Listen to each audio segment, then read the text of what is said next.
Hello, j'espère que vous allez bien. On se retrouve pour une nouvelle semaine de vlog lecture. On est lundi entre midi et 2. Je voulais vous montrer parce que j'ai bien avancé dans mes lectures hier en travaillant et même là tout à l'heure. Je suis quasiment à la moitié donc de The Dragon Republic de R.F. Kuang et j'ai un peu avancé quand même dans Bone Cryos Moon de Catherine Purdy. Ce livre, ah là là, je m'en lasse pas. Donc je commence par celui-ci, j'ai bien avancé, je suis super contente. Et en plus là ça devient hyper intéressant parce que donc là c'est la guerre, hein, comme je vous disais, je crois que la contrée elle s'appelle Nicara, donc à Nicara. La contrée où vit Rin, le personnage principal. Pour vaincre l'impératrice, ils font appel à un peuple qui vit dans un pays frontalier. Ils ont été tous les deux en guerre. C'était la première guerre du pavot et en gros, là, ils font appel à eux en disant bon, ils vont nous aider, puis après ils vont repartir. Même s'ils se disent mais ils vont peut-être pas repartir finalement, parce qu'à la base ils voulaient les envahir, donc voilà, ils font appel à eux parce que c'est un peuple qui est très avancé technologiquement parlant. Ils sont très portés sur les sciences, etc. Et donc ils sont un peu plus avancés, entre guillemets, que le peuple, enfin que les personnes de Nicara. Ils ont par exemple des armes à feu, etc. Ils font appel à eux, mais je trouve ça hyper intéressant parce qu'il y a vraiment un aspect dans ce tome 2 que je trouve... ou alors j'ai pas fait gaffe dans le tome 1, mais c'est très réaliste parce que on sait que c'est inspiré de l'histoire chinoise et donc du coup, je sais pas quel pays ils font référence, je sais pas si c'est la Corée, j'en sais rien. Enfin je sais pas, faudrait que je me renseigne, mais je sais pas de quel pays ils parlent, mais en gros, on a vraiment l'impression que... Enfin c'est clair, hein, c'est vraiment noté comme ça que Nicara c'est vraiment un pays de paysans, d'un culte, qui ont des siècles de retard en fait, qui vivent comme des sauvages, voilà, qui croient en des divinités, voilà, païennes, enfin des païens quoi. Et donc l'autre peuple, dont je sais plus comment il s'appelle exactement, enfin je me souviens plus.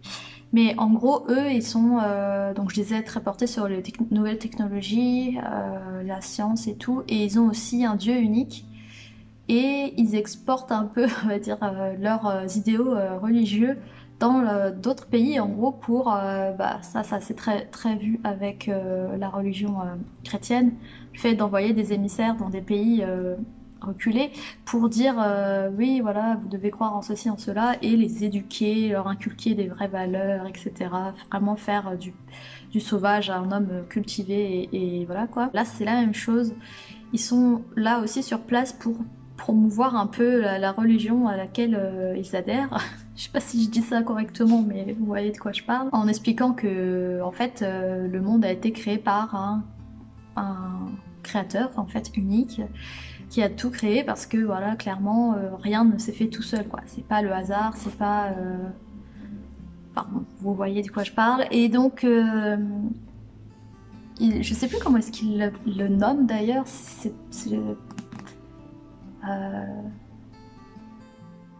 le créateur, mais en fait c'est un fabricant, il le voit un peu comme un fabricant de celui qui a tout fabriqué, qui a tout fait quoi. Voilà, je trouve ça super intéressant parce que Rin commence à se dire ah oui, ça fait sens, c'est logique ce que vous dites, effectivement oui, tout n'a pas pu apparaître comme ça sur Terre, quelqu'un l'a fait, il y a un créateur divin qui a créé tout ce qu'il y a sur Terre. Ça paraît logique et Rin elle met en cause du coup sa croyance dans les divinités qui l'habitent parce que bon clairement elle a accès à ce panthéon de divinités animaux un peu qui lui donnent des pouvoirs, donc comment dire, là c'est très concret si on parle d'une religion et de divinité.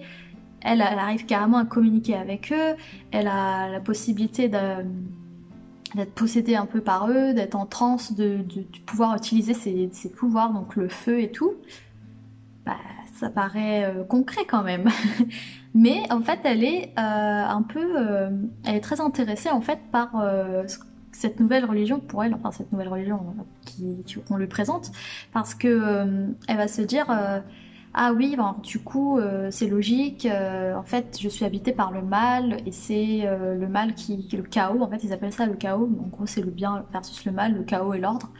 Et donc, c'est le chaos qui m'habite et en gros, on lui promet une sorte de guérison et que oui, elle va pouvoir vivre sans être reliée aux divinités, sans toute cette souffrance, etc. Et du coup, ça l'intéresse parce qu'elle se dit en fait, je suis pas mauvaise et tout, c'est juste que je suis régie par le chaos et que en fait, ces personnes vont m'aider à trouver le bien en moi, etc. et à faire fuir cette part sombre et tout et tout. Donc voilà, elle remet en gros. C'est pas qu'elle n'y croit plus parce que, comme je vous dis, elle est connectée aux divinités et elle utilise le pouvoir, donc forcément c'est concret, donc c'est pas comme si elle disait ah non, ça n'existe pas. Mais en gros, elle pense aussi que cette autre religion pourrait l'aider. Et elle est attirée par ça en fait. Donc c'est fou de voir que on a réussi à la persuader en fait que tout ça en fait c'est pas concret quoi. Que c'est juste parce que c'est le mal qui essaye de l'attirer et que du coup voilà c'est pas. Enfin bon bref, je trouve ça fou. Je sais pas si c'est bien clair ce que je dis, mais je trouve ça complètement dingue cet aspect là, je m'y attendais pas du tout et au final c'est hyper intéressant. Ce pays arrive pour les aider, mais d'un autre côté on se demande est-ce qu'ils vont pas rester et comment dire développer de plus en plus leurs idées autour d'une population voilà, comme je vous disais qui est très grande mais qui est majoritairement paysanne et qui n'a pas l'accès à l'éducation, etc., etc. Donc voilà, si on croit l'histoire actuelle, je pense qu'ils vont plus ou moins laisser des traces. Après, est-ce qu'ils vont rester dans le pays, je ne sais pas, mais c'est sûr qu'ils vont laisser des traces et que peut-être que les divinités auxquelles Rin est connectée vont s'effacer et cette histoire de créateur unique va prendre place. Sachant que le tome 3 c'est The Burning God, donc voilà c'est intéressant parce qu'il y a toute cette histoire de religion là, comme je vous disais. Donc je pense qu'on verra ça plus dans le 3e tome aussi. Et moi je suis hyper intriguée. Voilà, et j'ai super hâte de continuer. Là cet après-midi, je vais faire des bougies parce que j'ai fait tous les colis, mais il m'en manquait 2-3 où je me suis ratée, où j'ai mal noté, etc. Donc du coup, il faut que je fasse ces bougies qui manquent et après, ce sera prêt à partir. Il ne me restera plus qu'à envoyer les mails mondial relais. Donc voilà, demain, vraiment, tout part. Je suis trop contente. Et sinon, hier soir, j'ai continué The Bonfire's Moon. Et je suis page 130 et pour le moment j'aime bien même si c'est pas du tout ce à quoi je m'attendais. En fait je m'attendais pas du tout à ça. Je peux pas dire que je suis déçue pour le moment, j'attends que ça commence en fait, j'ai l'impression que c'est toujours pas commencé, je sais pas comment dire. Mais aussi j'ai appris un peu c'était quoi le job des Bone Criers. En fait elles ont une flûte, je pense que je vous disais dans le clip, enfin pas dans le clip d'avant mais dans le vlog d'avant, elles ont une flûte en os. Et en gros, cette flûte, ça sert à hypnotiser l'homme à qui elles sont destinées, mais ça sert aussi à guider en fait les âmes des morts dans l'au-delà. Et donc, en fait, pendant le rituel où Alès joue de la flûte pour attirer Bastien, eh bien, ça se passe pas comme prévu et du coup c'est un piège en fait parce que Bastien est venu pour tuer une Bone Crier et en fait il tombe sur elle et le truc c'est que la flûte est perdue et donc s'il n'y a plus cette flûte les Bone Criers ne peuvent plus aider les morts à traverser en fait donc ça je crois qu'elles doivent le faire à un rythme régulier et donc là je crois qu'il y a 9 jours quelque chose comme ça, avant que ils ont besoin de la flûte pour faire passer les morts de l'autre côté. Donc si elles ne récupèrent pas la flûte après ces 9 jours, en fait ça va commencer à être compliqué vu qu'en gros elles régissent un peu la balance entre la vie et la mort et que du coup je sais pas trop ce qui va se passer si elles n'y arrivent pas, mais en gros ça va être le caca j'imagine. Parce que les âmes en fait vont errer sans but parce qu'elles ne peuvent pas traverser. Voilà, je crois que vous avez compris, c'est ça l'histoire. J'ai mis beaucoup trop de temps à vous expliquer et mon dieu, je sais pas si c'est parce que c'est lundi ou que je suis vraiment pas douée, mais mes résumés là c'est n'importe quoi. vraiment désolée. Sinon bah j'espère que vous ça va et que vous passez un bon dimanche si vous regardez ça dimanche ou n'importe quel autre jour. J'espère que vous passez une bonne journée. Je vous retrouve du coup demain pour vous dire où j'en suis dans mes lectures et j'espère bien avancer. Je suis trop contente en ce moment, j'avance bien là dans mes lectures. Je vous retrouve demain du coup, à plus tard. Hello, j'espère que vous allez bien. Je vous retrouve pour un nouveau vlog. Je suis en train de regarder si l'écran ne bouge pas parce que j'ai mis ma vidéo en ligne pour aujourd'hui. Je la mets en haut si jamais ça vous dit de la regarder. Donc je sais plus quel en haut c'est, je crois que c'est là. Et du coup j'ai remarqué que je devais donner des coups dans la table tout du long, mais l'écran il fait comme ça. Donc là j'essaye de voir si ça le fait pas. J'ai changé de point de vue parce que tout simplement j'ai enlevé tout mon bordel de bougies. Ça y est, officiellement j'ai terminé. Officieusement, parce qu'officiellement j'ai terminé le 31 août. Et j'ai plus rien. Voilà, donc du coup j'ai tout enlevé, la pagaille qu'il y avait sur la table, qui est censée être dans la cuisine normalement, mais comme on n'a pas de bureau pour le moment, bah ça me sert de bureau et en plus c'est très grand donc je peux mettre pas mal de trucs. Et je me suis dit que j'allais le mettre avec les livres derrière parce que bon, c'est joli. Pourquoi pas. Là j'ai mis tout sur la table, le truc c'est que quand je touche la table, bah voilà, ça bouge beaucoup. Donc j'essaie de pas toucher la table. Je voulais vous faire un petit update parce que j'ai avancé dans Bonecryer's Moon. Je suis rendue là. L'objectif ce serait quand même d'arriver à la moitié aujourd'hui. J'ai vu ça. Je suis page 183. J'aime bien mais en fait c'est pas du tout ce à quoi je m'attendais. Donc j'ai l'impression que ça met du temps à démarrer. Et l'intrigue elle part pas du tout dans la direction à laquelle je me serais attendue qu'elle aille. Donc voilà, en fait je pense que j'avais trop d'espérance. C'est pas grave, je continue. J'aime bien quand même, hein, y a pas de souci. J'aime bien comment c'est écrit. J'aime bien suivre les trois points de vue. Donc on a Élès, Sabine. Donc Élès qui est la fille de la reine, Sabine qui est la meilleure amie d'Élès et Bastien qui est le promis de Élès. Bastien voulait tuer Élès et Élès doit tuer Bastien parce que c'est son amouré et qui sont liés. Donc si Bastien meurt, Élès meurt. Je crois que vice versa en fait. Il n'y a que dans la condition où c'est Élès qui tue Bastien que Bastien meurt mais pas Élès. Donc voilà, ils sont liés en fait comme ça et bon ben bon gré mal gré ils sont obligés de se suivre même si Bastien est les Bonecryers. Et il est entouré de un frère et une sœur qui eux aussi ont perdu leur père à cause d'une Bonecryer. Donc tous les trois ils sont un peu en quête de vengeance, sauf qu'ils connaissent rien du tout aux Bonecryers. Pour eux c'est des sorcières qui tuent les hommes comme ça pour le fun, et en fait pas du tout. Il y a une raison, elles n'ont pas le choix déjà et c'est pas pour le fun, hein.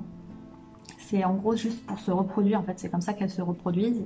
Elles choisissent cet homme là pour avoir un enfant avec lui, elles le tuent et après comme ça elles ont la lignée et continue quoi. Et en fait la Bonecryer doit, comme je vous disais, jouer dans la flûte, une espèce de flûte d'un animal. Bon, j'ai pas bien compris ce que c'était cet animal, faudrait que je me renseigne. C'est une créature, ça a l'air d'être une créature assez mythologique, mystique, enfin je sais pas trop. Et en fait ils doivent, voilà, la flûte elle est faite à partir des os de cette créature là. Et ça permet aux Bonecryers de faire traverser les âmes des morts, ce que je vous disais la dernière fois. Le problème c'est que je disais, je sais pas si elles le font pas, qu'est-ce qui se passe? Et bien en fait si elles le font pas, les âmes déchues vont rester sur Terre et tuer les gens en fait. Elles sont nécessaires, c'est pas par plaisir qu'elles font ça, c'est qu'elles n'ont pas le choix. Et ça, Bastien et toute sa clique là, ils ont aucune idée parce qu'il y a zéro écrit sur les Bonecryers, ou alors c'est des histoires mais c'est n'importe quoi. Et pour eux c'est des êtres démoniaques, mais en fait c'est pas du tout ça. Ils ont pas du tout l'histoire. Donc Élès elle essaye un peu de leur expliquer mais non c'est pas comme ça, etc. Donc ça c'est pas mal. J'ai aussi continué The Dragon Republic et j'en suis un peu plus de la moitié. J'ai lu tout ça et j'ai abîmé le dos mais comme dans The Poppy War, mais je trouve pas que ça se voit trop. Ça me dérange pas parce que non, ça se voit à peine parce qu'il y a plein de trucs là et que c'est blanc, donc du coup je trouve pas que ça se voit. Vraiment regarder comme ça, enfin pas que je m'en fiche. Là où je me suis arrêtée, on fait la découverte d'un nouveau peuple, enfin je sais pas si c'est un peuple ou enfin je sais pas, ils sont toujours sur le territoire de Nicara, donc dans l'empire qu'ils connaissent, mais ils se font encercler par une tribu peut-être. Est-ce qu'on peut dire une tribu? Peut-être, je sais pas. Probablement. De personnes voilà, qui ne connaissent pas, donc ils savent pas c'est qui ces gens, c'est pas l'armée de la République, c'est pas l'armée de l'impératrice, c'est pas d'autres pays, ils savent pas qui c'est, donc je sais pas trop ce qui va se passer, je sais pas qui sont ces gens. En tout cas là ils sont perdus au milieu de la pampa, donc ils sont dans une zone assez avec de la rivière et tout, et de la forêt et tout, donc en pleine nature. Et donc du coup ils tombent sur ces gens et je me suis arrêtée en plein milieu du truc. Je sais pas s'ils leur veulent du bien ou du mal. Voilà où j'en suis dans mes lectures. Clairement j'aimerais terminer ces 2 livres là avant la fin de la semaine, ça serait cool. Je vous retrouve demain sûrement pour un nouvel update, en espérant que j'ai bien avancé. Voilà ce que ça donne. Bon, j'ai encore le sac de papier à descendre, mais voilà. Alors, sachant que c'est la table de la cuisine, mais avec la chaise pliante, ouais, enfin ça fait un petit peu vite fait, mais bon, au moins il y a vachement de place et il y a toujours la pile de livres là. Juste la place. Mais bon, c'est pas grave. Écoutez, on va avec ce qu'on a, donc comme ça je vais pouvoir me poser et faire mon CV, tout ça, postuler à des annonces. Donc yeah, ça c'est mon objectif de la semaine, répondre aux annonces, faire des CV, lettres de motivation, tout ça. Donc c'est ce que je vais faire cet après-midi.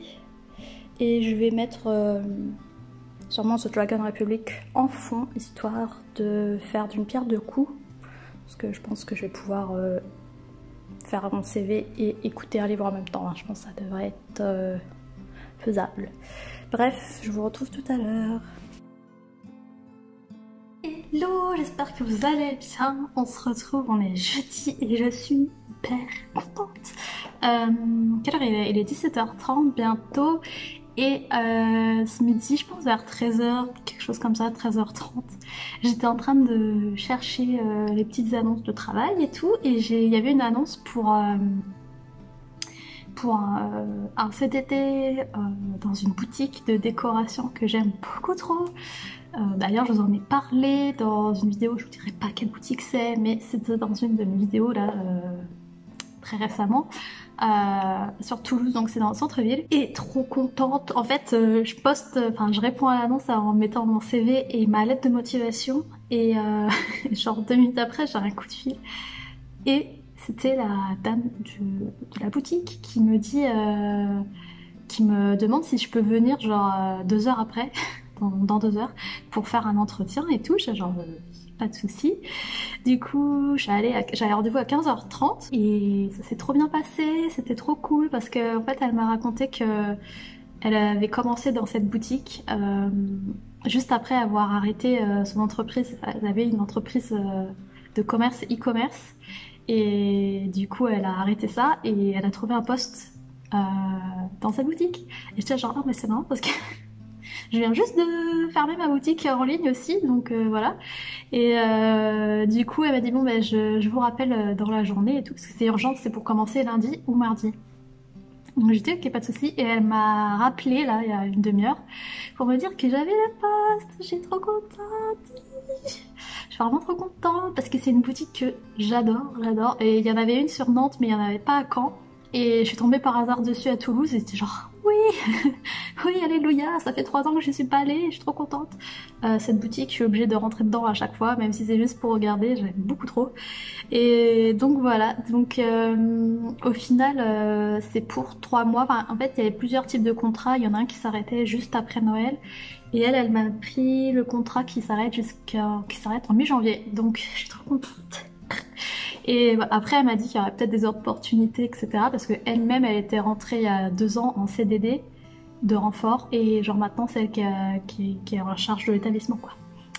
Donc c'est trop cool, voilà, je suis trop contente, je suis vraiment trop contente. Oh j'en reviens pas parce que j'ai postulé genre à 13h30 et là à 17h j'ai le travail.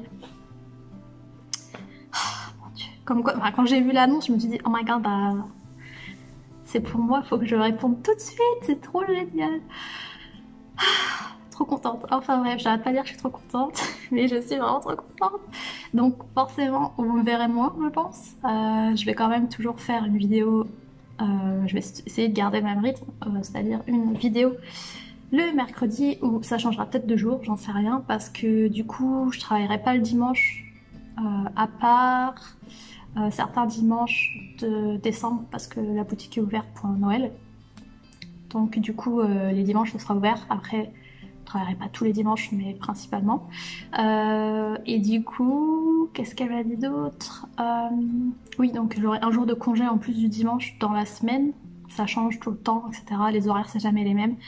Donc voilà. Après, soit je suis du matin, entre guillemets, soit je suis de l'après-midi. Donc ça me restera peut-être le temps de faire des choses, de faire des vidéos. Enfin bref, voilà. Mais en tout cas, je suis hyper contente. Je suis trop contente. J'ai commencé à chercher un travail hier.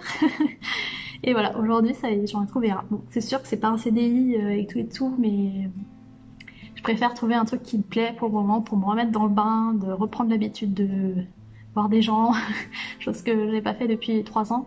Voilà, d'être dans une entreprise, être salarié dans une entreprise, avoir la routine du travail et tout, voir des gens, la clientèle et tout. Voilà, donc bref, ça va me changer. Mais je suis hyper excitée, je suis trop emballée, j'ai envie de commencer tout de suite et c'est trop bien parce que c'est lundi quoi. Donc j'étais genre yes, je commence demain, il n'y a pas de problème. Je suis trop excitée quoi. Je suis trop contente. C'est un poste d'hôtesse de caisse du coup pour en fait pour le renfort parce que va y avoir la collection de Noël qui sort dans 2 semaines et donc du coup ils veulent nous préparer avant la sortie de la nouvelle collection pour qu'on soit bien à l'aise en caisse et après eux, enfin les personnes qui travaillent déjà là vont pouvoir s'occuper du stock et des rayons parce qu'ils connaissent déjà comment ça se passe et tout et comme ça ils sont tranquilles, ils n'ont pas besoin de se déplacer en caisse vu qu'il va y avoir apparemment un monde de fous. Donc voilà, vraiment trop contente. J'essaierai quand même de continuer à publier du contenu. On va se débrouiller. Mes vlogs lecture vont être un peu plus bizarres, je pense, mais je viendrai quand même faire le point une fois par semaine. De toute manière, ça se trouve, ils dureront moins longtemps, hein. C'est pas plus mal vu que la dernière fois, il durait 3/4 d'heure mon vlog. Donc voilà. Mais ouais, enfin, bref, je suis tellement contente, vous pouvez même pas imaginer. Je sais pas si vous voyez, mais quand vous voyez l'annonce parfaite faite pour vous, et genre là les étoiles sont alignées et genre la fille elle comprenait exactement ma situation parce qu'elle a été exactement dans la même situation il y a 2 ans. Et voilà quoi, j'étais en mode putain c'est le destin. Donc voilà, là je suis sur Amazon en train de me faire un panier parce que j'avais dit si ça se passe pas bien je m'achète un livre, si ça se passe bien je m'achète un livre. Mais là ça se passe encore mieux, donc je vais m'acheter plus d'1 livre. Voilà, je vais casser ma tirelire pour me féliciter et faire de cette journée une très bonne journée. Voilà, je suis tellement contente. Ah là là, il faut pas grand chose, hein, vous allez me dire. Mais là c'est vraiment la boutique. Ça pouvait pas être une meilleure boutique. Je suis trop contente. Bref, je vous laisse. Je ferai un petit update lecture demain parce qu'au final j'ai pas trop avancé. Je crois que je me suis arrêtée là. Dans Dragon Republic, donc du coup je vous tiens au courant demain. Je vous ferai un petit update. Mais là je suis sur mon nuage, donc bref, je vais encore en profiter un peu. Je suis trop contente. Bon, je vous dis à demain. Hello, j'espère que vous allez bien. On se retrouve le lendemain, on est vendredi. J'ai une migraine depuis hier qui ne passe pas et j'ai beau prendre des médicaments, ça ne passe pas et je très mal dormi parce que j'en avais plus. J'ai plus de Doliprane, donc voilà, j'ai pas beaucoup dormi et après j'ai retrouvé des comprimés ce matin, mais ça passe pas et du coup je suis passée à la pharmacie parce que j'en avais presque plus, il m'en restait un, donc voilà, j'ai racheté des Doliprane. Donc voilà, je me mets dans le lit, j'ai décidé sur un coup de tête, et je sais pas si c'est une bonne idée, de commencer l'année de grâce de Kim Liggett de chez Casterman, vu qu'il est sorti cette semaine. Je me dis que c'est le bon moment pour le faire, c'est marque-page qui va avec en plus, donc voilà. Du coup, ouais, je vais lire ça, c'est en français, c'est plutôt écrit gros. Voilà, j'ai pas d'autres trucs à dire. Désolée, je suis fatiguée. Donc, à voir si ça me plaît. J'espère le lire et le terminer ce week-end, ce serait cool. Sinon, au niveau de mes autres lectures, j'ai pas trop avancé, donc ça sert pas à grand chose que je vous fasse un point lecture. Puis je reviendrai un petit peu tout à l'heure quand j'aurai commencé celui-ci. Tout ce que je sais, c'est un petit peu dans la même vibes que La Servante écarlate et Hunger Games, puisque dans ce monde-là, les jeunes filles de 16 ans partent pendant un an en pleine nature, dans la forêt, je crois, pour comment dire, faire partir leur pouvoir d'attraction qu'elles possèdent. Elles sont jamais sûres de revenir vivantes. J'ai peur. Je ne sais pas si c'est un one-shot ou c'est un tome 1. Mais je vais le commencer tout de suite, comme ça je pourrais vous en dire un petit peu plus juste après, ce sera mieux parce que je laisse pas trop, j'en sais pas beaucoup plus.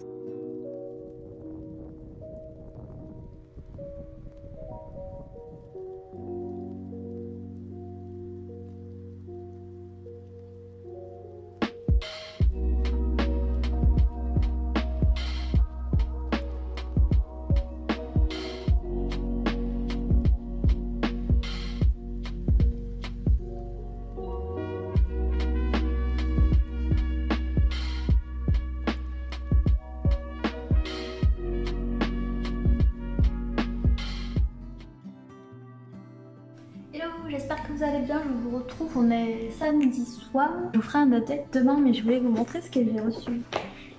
Voilà, j'ai reçu 2 paquets. Il est vraiment long ceci, du coup je voulais vous faire un petit unboxing. Comme ça, parce que je suis trop impatiente de les ouvrir. Le premier, c'est le lot que j'ai gagné aux éditions Pygmalion. C'était l'intégrale du dernier cycle de l'Assassin Royal de Robin Hobb. Et le truc pèse une tonne, il y a quasiment 3 kilos de livres en fait. Alors...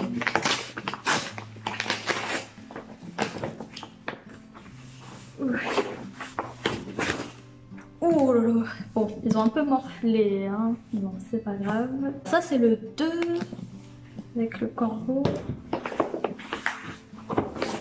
Hop, ça c'est le 1.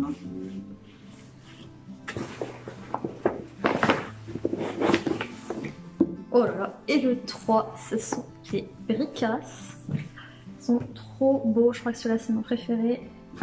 Après le jaune. Et lui, mais du coup ouais c'est dommage qu'ils soient un peu allumés. Mais ils sont trop beaux. Alors, 1, 2, 3.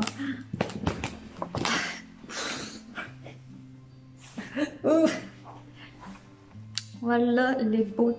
Je suis trop contente, celui-ci est énorme. J'ai trop hâte de continuer parce que j'avais lu que la première partie du tome 1 intégral, donc il faudrait que je retrouve où est-ce que ça s'arrête exactement.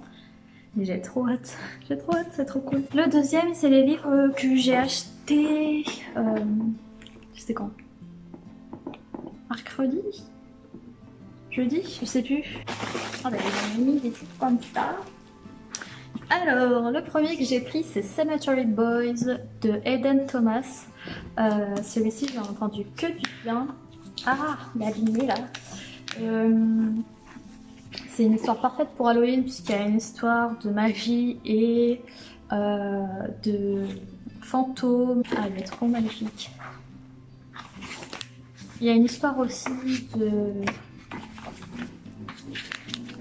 Il y a un personnage queer dans l'histoire, donc le héros. J'ai vraiment hâte de découvrir. Ça parle de quoi exactement. Il est vraiment très beau. Voilà.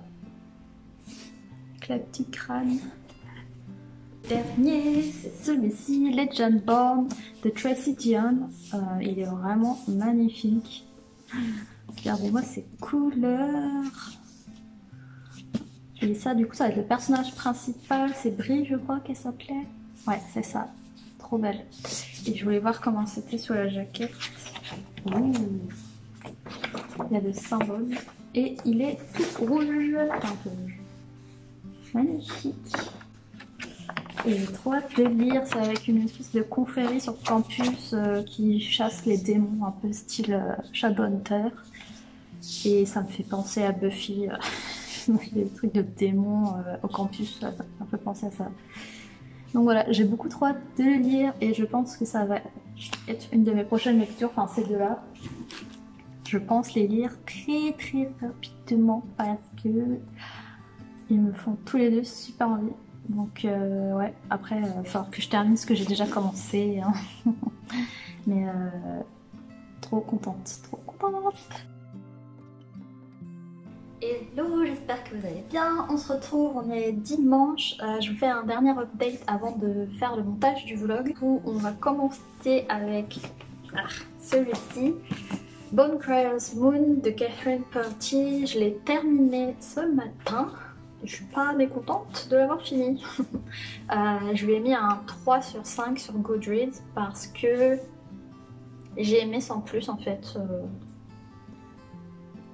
Je lirai peut-être la suite, mais je suis même pas sûre. Tout simplement parce que c'est parti dans une direction que j'ai pas trop aimé. Enfin, je sais pas, je m'attendais à autre chose. Du coup, j'ai aimé bof. Il y a une intrigue avec le personnage de Sabine, la mère d'Élès. Voilà, il y a toute une histoire autour des amoureux. C'est assez compliqué et il y a quelques révélations quand même qui étaient, il y en a 2-3 qui étaient bien intéressantes, mais j'étais pas genre trop cool et tout, j'étais pas choquée alors que c'était quand même des grosses révélations je pense, mais ça m'a un petit peu, ouais ça m'a bof, enfin je trouve ça bof alors que ça aurait pu être mieux quoi. J'aime bien Hélène et Sébastien, voilà ça ça c'est sûr, je les aime bien. Et j'ai envie qu'ils soient heureux ensemble et tout, mais là ça va être compliqué vu comment ça se termine, donc forcément je peux pas vous dire ce qui amène à la fin, les événements qui amènent à la fin parce que ça va trop vous spoiler. Le sort est contre Hélène et Sébastien, on va dire ça. Je m'attendais à mieux. Je me suis un peu ennuyée, c'était long, j'ai trouvé ça long alors qu'il est pas très long, il fait quoi, il fait 450 pages et j'ai trouvé ça un peu long. Il y a beaucoup de scènes qui se répètent, qui sont au même endroit, qui sont à propos des mêmes sujets. C'est sans fin. Voilà. Donc, bof. Après, c'est pas mal parce qu'on passe quand même du point de vue d'Hélès à celui de Bastien, à celui de Sabine. Mais les chapitres sont très courts. Donc, on n'a pas vraiment le temps de s'attacher trop au personnage, que c'est un autre personnage. Bon, voilà, ça m'a un petit peu... Mais bon, si vous aimez les chapitres courts, ça cela va vous plaire, c'est sûr. Sinon, j'ai pas avancé dans The Dragon Republic, je suis à 200 pages de la fin, je suis rendue... Je me suis encore arrêtée en plein milieu d'un chapitre là. Il me reste 200 pages. Ils sont plutôt longs les chapitres dans les livres là, de R.F. Kuang. Je vous en reparlerai un peu plus dans la semaine. Vous dire si j'aime toujours autant, en tout cas pour le moment j'aime toujours autant. Et puis je vous dirai aussi si la fin est ouf ou pas. Sinon je vous avais dit que j'ai commencé l'année de grâce de Kim Liggett et j'en suis page 135 et j'aime beaucoup. J'aime beaucoup l'histoire même si, ouais vraiment en même temps j'aime pas en fait. Dans une société où les femmes à leurs 16 ans doivent partir pendant 1 an dans la forêt. Elles dégagent en fait de la magie qui fait que les hommes se retournent sur elles. Et du coup, pour éviter qu'il y ait une espèce de jalousie avec les femmes qui sont mariées, eh bien elles sont envoyées dans la forêt pendant 1 an. Comme ça leur magie se libère dans la forêt et elles peuvent revenir après sans la magie et elles peuvent faire partie de la société normale. Sauf qu'il y a une histoire aussi avec le fait que les femmes doivent être mariées et il y a un rituel où les hommes choisissent la femme qu'ils veulent épouser. Donc le jour où elles doivent partir pour la forêt, avant de partir, eh bien, les hommes choisissent, les hommes à marier choisissent la femme qu'ils veulent épouser et quand elle reviendra, ils l'épouseront. Donc, sauf que le personnage principal, je sais plus comment elle s'appelle, elle a un nom un peu bizarre.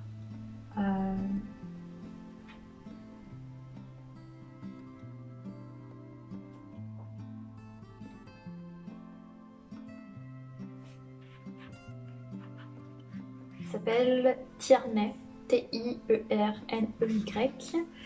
Elle veut pas être mariée, voilà, parce que bon, je vous laisse imaginer un peu la condition de la femme mariée, hein. Voilà. Elle, ce qu'elle veut, c'est pouvoir aller travailler dans les champs. Elle veut vivre libre dans la nature. Elle veut faire un travail manuel. Et elle veut pas du tout faire comme sa mère et ses sœurs, se marier, avoir des enfants. Ça n'intéresse pas. Parce que si on n'est pas choisi en fait par un homme avant de partir dans la forêt pour se faire marier, quoi, et bah du coup quand on revient on doit chercher un travail. Donc c'est soit on travaille comme domestique dans les maisons des femmes mariées, soit on est en fait relogé on va dire, dans les quartiers défavorisés de la ville, quoi, donc à l'extérieur, c'est le quartier extérieur. Et là, du coup, il y a les prostituées, il y a les personnes qui travaillent dans les champs et tout. Donc c'est très mal vu. D'ailleurs, elles ne sont pas considérées comme faisant partie de la société, c'est vraiment des marginales. Elles vivent dans des huttes, voilà, dans la forêt et tout. Donc bon. Et ce qui m'a énervée, c'est vraiment la misogynie là, totale et le fait que on reproche à la femme d'avoir de la magie et d'attirer les hommes, alors qu'en fait c'est pas du tout ça. Enfin, pour moi, il n'y a pas de magie dans l'histoire. Ça, je pense que c'est depuis le début. Ils disent oui, il y aura de la magie. En fait, c'est juste qu'elles ont 16 ans et que du coup, les hommes commencent à les voir comme des femmes et elles commencent à plaire aux hommes en fait. Enfin, les hommes commencent à être attirés envers elles. Alors, c'est pas de la magie, c'est pas quelque chose qu'elles font exprès. Enfin voilà, c'est juste comment elles sont, quoi. Et les hommes vont dire ah bah oui, c'est parce qu'elle a de la magie, elle m'a envoûtée. Donc ils vont se permettre des choses, mais sans queue ni tête. Enfin vraiment c'est dégueulasse, quoi. Ils vont leur dire des trucs, enfin vraiment genre du harcèlement en mode ah bah oui mais c'est ta faute puisque tu dégages de la magie, donc je n'y peux rien, c'est toi, espèce de ville sorcière, quoi. En mode Ève, la première femme, c'est ce qu'elle a fait. Et c'est à cause d'elle que maintenant les femmes ont cette magie, qu'elles doivent partir dans la forêt pour libérer la magie et revenir purifiées, quoi. Donc c'est n'importe quoi. C'est juste une excuse pour les hommes de harceler les femmes et de les soumettre et tout, en mode c'est vous les coupables. Ah, vraiment, c'est à s'arracher les cheveux. Donc voilà, il y a des trucs, il y a des personnages, enfin, les mecs sont dégueulasses. En plus les femmes, elles doivent respecter, enfin c'est très strict, il y a pas mal de codes moraux, religieux. Elles doivent se confesser et tout. Alors que les mecs en attendant, ils sont en train de picoler, d'insulter les femmes, d'avoir des conversations super lubriques et tout. Mais voilà, c'est la faute de la femme. Voilà. Donc là où je suis rendue, elles sont parties dans la forêt. Et il y a cette histoire de ah ma magie elle va apparaître, je vais avoir des pouvoirs et tout. Et il y a une des filles là que j'aime pas, mais c'est normal parce que c'est la méchante de l'histoire, qui fait genre elle a des pouvoirs et tout, et il se passe des choses, et elles font ah c'est parce qu'elle a des pouvoirs et tout. Alors qu'en fait c'est une coïncidence en fait. Elle voit de la magie partout, alors que c'est pas du tout ça. Heureusement l'héroïne elle est très terre à terre, elle se rend bien compte que c'est pas ça. J'ai hâte d'en découvrir plus parce qu'il y a aussi une histoire autour de rêves, parce qu'elle fait des rêves, et en fait les rêves sont interdits. Donc si t'en fais, faut pas en parler, mais en plus t'as pas le droit d'en faire. T'as pas le droit d'en parler, il faut pas que tu dises ce que t'en as fait, et il faut encore moins que tu dises ce que t'as rêvé. En gros, les rêves s'interdit et tu peux terminer pendu, tout simplement. Parce que d'ailleurs, il y a une scène, un mari qui veut plus de sa femme, hop, il dit un truc, je sais pas quoi, il l'accuse, hop, pendu, hop, nouvelle femme, il va s'en prendre une plus jeune. Vraiment, ce livre va vous faire arracher les cheveux, voilà. Parce que les personnages masculins sont plus dégoûtants les uns que les autres. Et c'est la norme en fait. Donc c'est ça qui est vraiment révoltant, c'est que c'est normal. Voilà. Sachant qu'en général, quand les femmes reviennent, elles sont hyper émaciées, elles sont souvent elles ont des cicatrices, elles sont blessées, elles se ressemblent plus à rien. C'est pour ça que ça me fait dire qu'il n'y a pas vraiment de magie, c'est juste qu'elles reviennent, elles sont dégueulasses, donc les hommes ça les a un peu calmés je pense. Je vous retrouve donc la semaine prochaine, donc dimanche prochain, mais pour moi c'est demain du coup, pour vous refaire un petit update lecture et vous présenter, je vais sûrement commencer un autre livre, voilà, de ceux que j'ai reçus hier. Donc je vous tiens au courant demain et je vous souhaite une bonne journée, une bonne semaine, je vous dis à plus tard. Bye!